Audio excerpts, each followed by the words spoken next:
today's video, we are going to make a steak. We are going to cook a simple steak at home for my husband. So, I'm going to show you my ingredients. So, meron akong pork steak dito. This is a pork steak. Look at that. It's a very nice and beautiful meat. And I have small potatoes. This one. And mushroom. Brown mushroom. I slice them like that. And I have carrots. And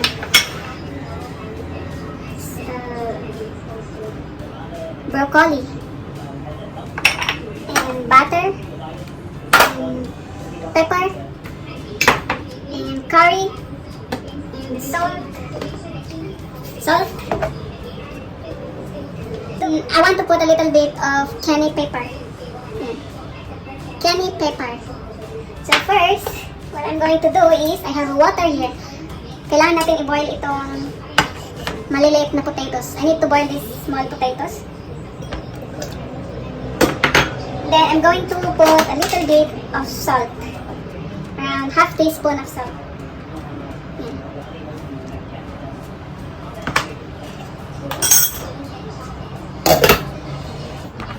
On the fire.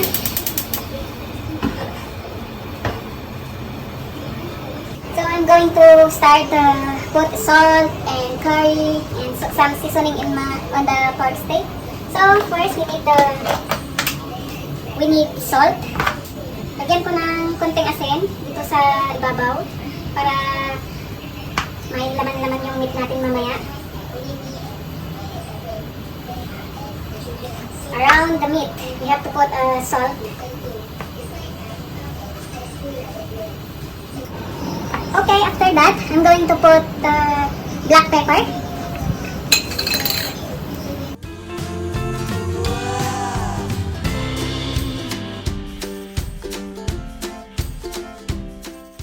I will season a little bit of cayenne pepper.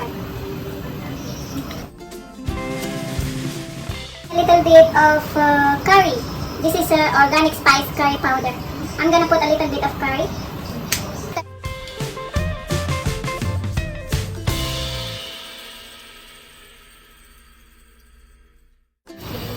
So I'm using the cow head butter. Yeah. You have to put a lot of butter into the pan.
Okay guys, ito na yung steak ng aking husband. Yung lunch niya, ito ang lunch niya. Yan, ang sarap. Smells so good. Smells so good guys. Deliver na natin kasi gutom na siya. Okay guys, sana nagustuhan yung aking simpleng pork steak at home. Sobrang sarap nun guys. Simple pero napakasarap. Try nyo guys. Okay, maraming salamat po. I'll see you to my next videos and thank you very much for watching. Bye-bye!